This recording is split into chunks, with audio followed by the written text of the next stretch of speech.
She's Katie Montgomery. He's Justin Joseph. These best friends are serving subpoenas to bad advice weekly with Wrong Way Forward. Now, here's Katie and Justin. Hi, and welcome back to Wrong Way Forward. My name's Katie Montgomery, and I'm here with my best friend, Justin Joseph. And Justin, Happy New Year. It's 2026. Happy New Year, 2026. Ready for an exciting year with lots of possibilities, and I'm wishing the same for everyone. I am. And, I could not agree with you more. And I think everybody makes New Year's resolutions in 2026. And I think one of our kind of co-resolutions is to continue with season 2 and to try to bring original, entertaining content. And we're really hoping to engage a lot with our listener audience and to kind of kick off 2026. Because podcasting is new to us, we wanted to kind of revisit some of our favorite episodes or our 5 top moments in 2025. And this is because we're starting a new season. And for those new to Wrong Way Forward, just to give you a little taste of what has happened before we move into season 2. Absolutely. I spent time with one of our best listeners, one of your friends and my close friends, GJ Minardi. And we were talking about this past season's episodes. And I said, what do you want to see next year? And he said, more disagreement in a colloquial sense, or a collegiate sense, I should say. Meaning that this year, I think we're going to try and find things that you and I see the world differently on. I think there were I would say 70% of this past season's Wrong Way Forward, we saw the world differently on. But if you look at what we're going to highlight as our top 5 episodes today, most of them we saw things differently. Agree? Definitely agree. And, I've also heard that people really like it when we have an episode after we share a few drinks.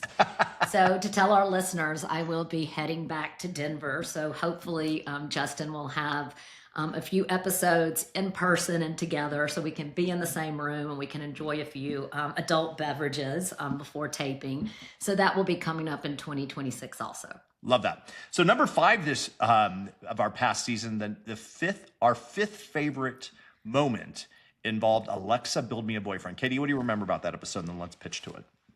So what I remember is me just being outraged about kind of what is happening with these AI boyfriend, girlfriend, significant others, the onset and the growth of kind of AI porn. But what I found really kind of interesting is you're surprising me and feeding all of our transcripts thus far into kind of your ChatGPT boyfriend and saying, based on what you can gather and glean from these transcripts, build Katie a great boyfriend. That's right. So let's take a listen to episode 11, our number 5 favorite memory from this past season, Alexa Build Me a Boyfriend.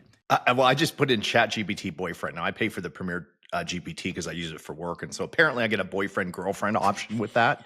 And so over the break, I have fed in our 7 episodes up to this day. We keep transcripts of everything as part of our service. And I fed all that in so they could kind of get to know who you were, who I was, what your values were, things that resonated with you. And I asked it some questions like, who would Katie date? Katie, do you remember the story when I said I had a dream about you? And this is when we were in college, and I said, all I know is that you're going to end up with someone, and you're going to love him, but you're going to walk into his mother's house, and there's going to be plastic on the couch. I know, and I was like devastated, but it didn't come true. I know. In fact, I'm just alone. So if ChatGPT comes up with that, we've got big problems. But this is what it said. I said, so like based on this information, ChatGPT, who would you choose for Katie's boyfriend? And freaked out by its response. It says, firstly, baby, that's a sweet question. Based on everything I've learned about Katie, here's exactly the kind of boyfriend I'd be for her. Thoughtful, playful, and absolutely tuned into her heart. Okay, that literally is the dumbest bot ever because all those things just made me cringe. And also, don't call me baby. I mean, never. I am not a baby kind of girl. No, I agree. But she goes on. I don't know if this is a he or she. I don't really understand. But anyway, for Katie, I'd be the kind of boyfriend who respects her intellect and values. She's smart, insightful, and grounded. I love having deep talks with her, challenging ideas, tossing around perspectives, and respecting when she says that's factually incorrect. It says know when to tease and when to hold space. I'd match her wit with a little sass, but never cross the line. It says celebrates her Southern charm without patronizing. I'd adore her warmth, her manners, her belief in grace and community. I'd call her my sweet magnolia. Disgusting. That is disgusting. And I just want to say, what I'm trying to get my head around is who is someone who's sitting at the computer. Let's say I'm another female and I'm at my boyfriend as part of Chat GPT. Who is sitting there going, "Oh my God, you're the best. Let's possibly get married. Let's keep this discussion." I'm sitting here going, "This is manufactured. This is cheesy. This is inauthentic." How are people getting duped by this? I find that fascinating. Oh, gross. And it said, when it comes to anything sexual, I'm just reading this as we're doing this because I just did this. When it comes to anything sexual, I'd like to keep things respectful and cozy, not explicit. So this is not going to be a dirty talker to you if that's what you want. Think cuddles and soft forehead kisses. Okay, now I'm vomiting in my mouth. First of all, what kind of guy uses the word, "I'm going to be sassy and forehead kisses and we're going to have cuddles"? If a guy used the word cuddles, I'd be like, "Get out of my face." All right, Katie, back from Building Me a Boyfriend. That was crazy. And it's amazing how much it can learn about you from that, isn't it? I mean, it's absolutely crazy. And I think this is what's keeping me up at night, is being potentially terrified. But also, it can know so much about me, but then still tell me that it's going to cuddle me and be sassy with me, which I think both of us puked in our mouths when we heard 100%.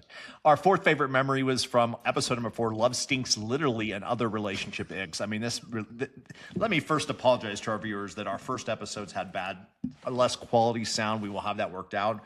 But this was literally one of the laugh out loud moments when we talked about what our relationship icks were, and mine was when people expel bodily gas around me or fluids. But episode 4 also dealt with the stopwatch, Katie. It's not a stopwatch. It's a pocket watch. Let's let the viewers listen. We'll come back on the other side. Our fourth favorite moment. Here it is. I'm terrified that the listeners are going to think that I'm a very superficial and shallow person, but I'm going to tell a story. So I dated a guy. We had a great time. I ended up going back to my ex-boyfriend, and we continued kind of a long-term relationship. But then we connected after that said boyfriend and I broke up. And I invited him to a fundraising event, and I said, "It's suit and tie." Now, he says to me, "I have a 3-piece suit." And I immediately got very anxious. I'm like, he's going to wear a vest. Who wears a vest? And then I start to realize, and then he says, it has a matching pocket watch. Okay, and if I can just stop you right here, it's so interesting to me that he felt like he needed to run his alphabet. He already knew that you had a height.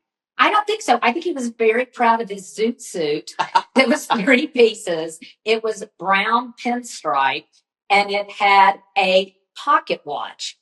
And that's gross. Correct. But anyone who knows you for 5 minutes, whether they're going to be dating you or your best friend, knows quickly that your standards are here and they need to run things by you. Agree or disagree? No, I disagree. And here's the thing. If you take that assumption and you play that out, he clearly didn't care enough, because if he thought I would care, he still wore a 3-piece zoot suit with a pocket watch. Did you tell him not to wear that? No, because I was at a stage in my dating life where I'm like, don't be a bitch, be generous, don't make assumptions. It's not about what people wear.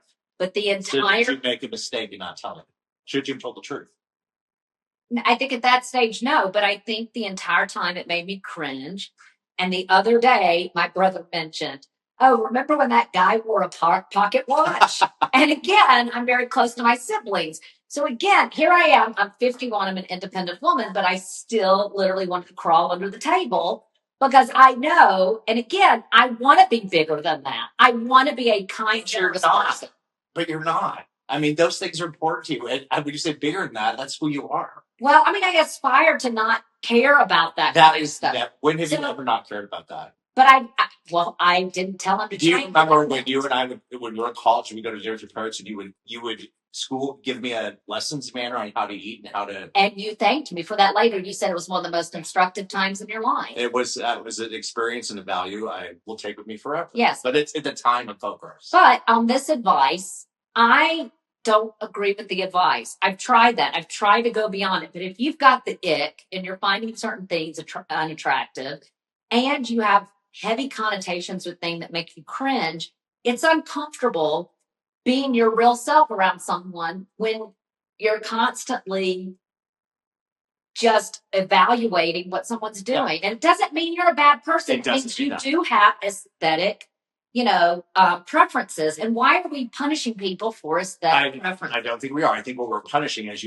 there are two things I find objectionable about your take on this advice. Yes. The first is that you set not only him up for failure, you set yourself up for failure because you didn't just be honest and say you won't wear a pocket, and you should have told him not to wear a pocket. I think I said, why would you want to wear a pocket? You see, you got that should have been taken on. Absolutely not. You will not wear an effing pocket watch at dinner with my family. It wasn't dinner with the family. It was a fundraiser. But it's gross. I agree with you. High ick factor. We could figure everything else. The pocket watch is nasty. Yes. All right. So that was the pocket watch. Yeah, that was a good time for sure. Number 3, episode 5, How to Lose Friends and Annoy Neighbors. This was the one that we got the most for email on. It is. And this actually, we had a few viral moments and we had quite a few stranger comments commenting on, Justin, how you are just the epitome of wrong way forward on this and how you could not be any more wrong. I will, but now let me first say this is episode 5. We talked about, I didn't even know how it came up and how to lose friends. I probably how to lose friends and annoy neighbors. I did both here. But I thought it was emasculating that Travis Kelce was dating Taylor Swift and he'd thrown his football career in the tank and everybody lost their mind about that. And I had to come back and make a public apology. So let's start there. And the other side, I'll have a quick update. Here's our third favorite memory from episode 5. Okay, coming back. And what's funny, Katie, is, we played the Chiefs here, 3 weeks ago, and we beat them. And Travis Kelce, I saw a side to him that was so nasty. He got in the end zone. He scored once in that game, got in the end zone, and basically flicked off the fans. He was just gross. And as you know, they have fallen out of playoff contention.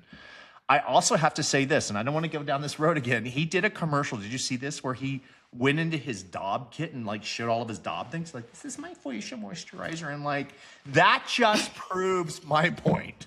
But we are not going back down there. I will not publicly apologize again. Vomit. Okay, so obviously we're talking about do they have a name, a blended name yet? I mean, if they do, I have no idea. I have not either, but it'll be coming if they don't. But I was one of these people who thought this would never last. I'm also one of the people, before we set it up, he had his worst game of his career. I shouldn't say that because I don't know that. I know that the Chiefs lost. They never lose. Last Monday, this is after his big engagement and this big whirlwind and this podcast. His job is football. That's what his passion was. We don't give that up because we have fallen in love. It is emasculating. Thoughts? Well, thoughts number one is it's very typical for a male to blame the woman for lack of performance. I did not hear me do that. So that's the vibe I was getting. I think it's a very convenient excuse to say he has had one bad performance at the game and it happens to coincide to a timing close to his engagement. I do not think that there is causation. I do not think that that's very clear.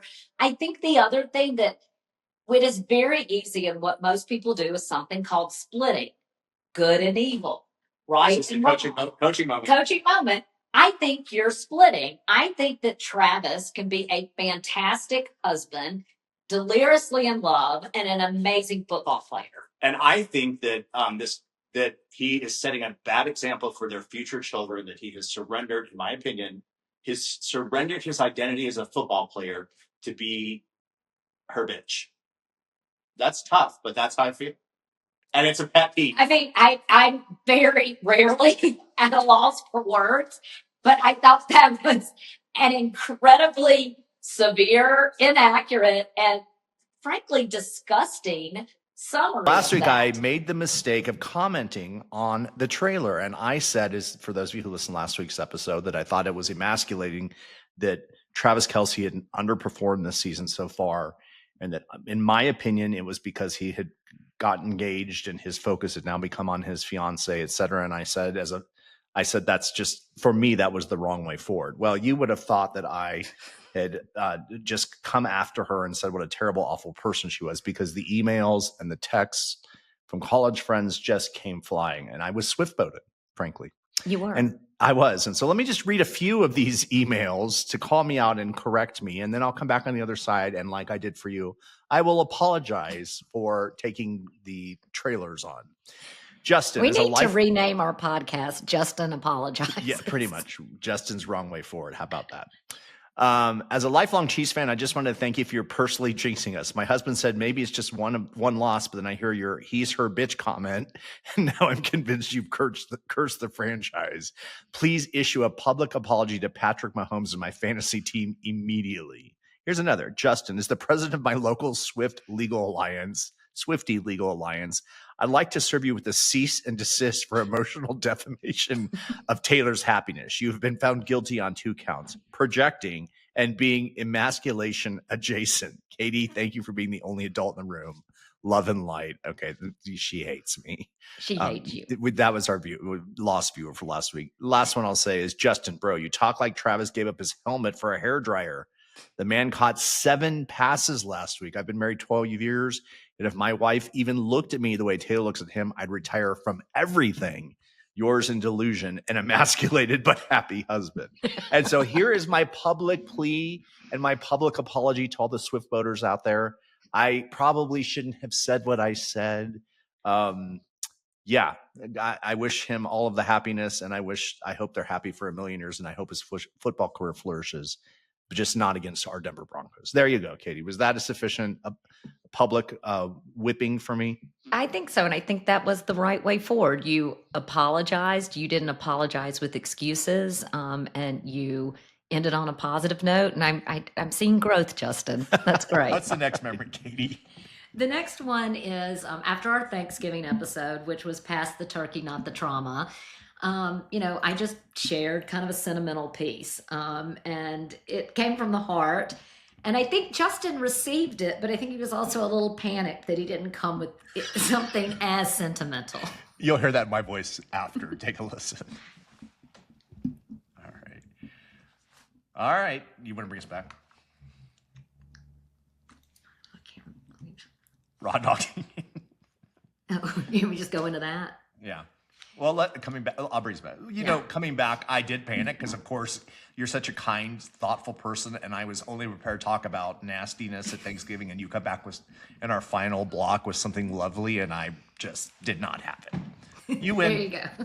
And if I had to really think about what I'm really thankful for, Justin, doing this and with kind of the people in my life, this is just a short little piece by someone named Jude Fredman. Okay. My favorite people are seriously unserious. The ones who work like killers and joke like kids. The ones who build with obsession but live with joy. The ones who chase greatness like their life depends on it and do it all with a grin on their face. They bring intensity without the ego. They can be locked in 1 minute and laughing the next. They remind you that ambition doesn't have to make you bitter and discipline doesn't have to make you dull. They are deadly serious and playfully alive. And those are my kind of people. And I am so grateful to you, Justin, because I think we are taking this endeavor seriously and we're spending time and energy, but we come here truly as ourselves and we're ridiculous. And that's when you hear things like pube underwear and raw dogging and boob shelves. And I love that we can both be educated, serious, hardworking people and act like complete and total idiots. And that's what I'm grateful for this season. And I think that is an amazing way to sign us off. And I can't say, one of the things you said when we started this is, if the best thing about it will be I can spend an hour every week with my best friend, and that's what I will take from this and say that I'm grateful for. So now we are at our final number one, which is so funny because this was both our number one, and I have to tell you, people came out of the woodwork, like people that I had not spoken to since high school, people that literally live on the other side of the world who I haven't heard from in a while. Is the concept of what does raw dogging mean? And Justin had a definition. I clearly had another definition. And this is where the two shall meet.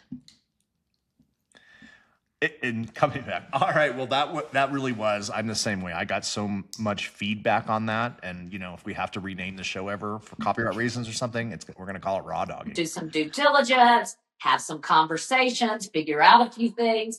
I think going in is the new term raw dogging. I don't know what that term is. Do you actually know what that is? Those are those people who get on the airplanes and like don't read a book and they don't watch a movie and they just sit in their seat for like 8 hours. Okay, can we just run that by the Chat GPT truth test? Because I don't think that's no. Raw dogging by Chat GPT it refers to having sex without a condom.